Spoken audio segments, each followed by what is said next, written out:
Meron pa akong kilala, basta may nakita siyang nakaburol, dumadaan kahit hindi niya kakilala.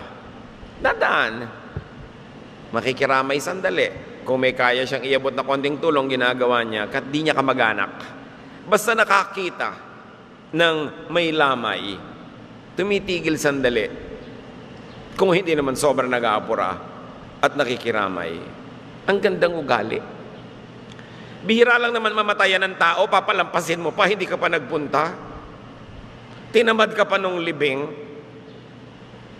Tapos makikita mo, sorry ha, hindi ako nakapunta sa libing nyo kasi kung ano-anong kwento mo.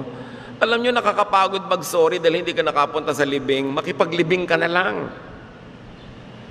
Kasalan, imbitado ka. Birthday, imbitado ka. Pumunta ka na. Kung hindi ka talaga genuinely mag-enjoy, charity. Your presence is your contribution. Kesa, huy, pasensya ka na, hindi ako nakapunta nung birthday mo. Sabi niya, okay lang yun. Pero ang totoo, nagdaramdam yun. Hindi yun okay.